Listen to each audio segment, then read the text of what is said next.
L'homme entre chez lui en parlant à son patron au téléphone et dit « Monsieur, je vous avais demandé de transférer 1 million de roupies sur le compte de ma femme. Est-ce que c'est fait ?» Son patron répond « Oui, le virement a été effectué. » Il se tourne alors vers sa femme et dit « Sonum, peux-tu vérifier ton compte, s'il te plaît? Le million devrait y être. » Elle consulte son téléphone. « Eh oui, c'est vrai. » Le mari sourit et dit « Tu me parlais d'une nouvelle voiture et d'un iPhone, non? Vas-y, achète-les. Et avec ce qui reste, fais du shopping et amuse-toi. » Puis il s'éloigne sans même se retourner. Le lendemain, vers 2 heures du matin, elle sort de la chambre et le trouve encore en train de travailler sur son ordinateur portable. Elle lui dit d'arrêter de travailler et de venir se coucher. Mais il répond « Vas-y, dors. Moi, je dois absolument finir ce projet cette nuit. » Le matin suivant, alors qu'il se prépare pour aller au travail et qu'il est encore au téléphone avec son patron, sa femme dit « Adita, il faut que je te parle. » Mais comme d'habitude, il l'ignore. Cette fois pourtant, elle perd patience. Elle dit fermement « Adita, aujourd'hui tu dois m'écouter. » Il essaie de s'éloigner mais elle lui bloque le passage et dit « Qu'est-ce qui ne va pas chez toi? Tu pars tôt le matin, tu rentres tard, et même là, tu es toujours sur ton ordinateur. Tu te souviens de la dernière fois qu'on s'est vraiment parlé? Pourquoi ne peux-tu pas me consacrer un peu de ton temps ?»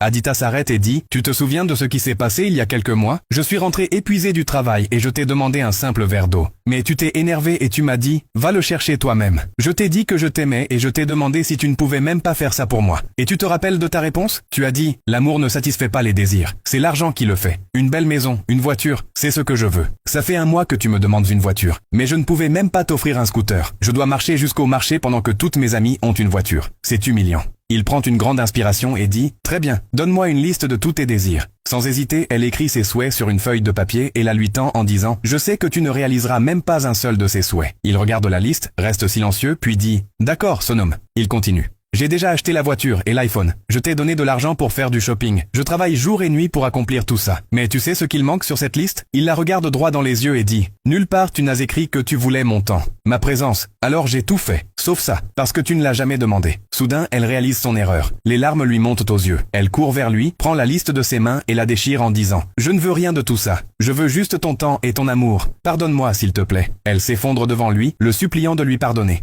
Adita la regarde et dit « Une femme chanceuse n'est pas celle dont le mari est riche. Une femme chanceuse est celle dont le mari lui donne de l'amour et du temps. »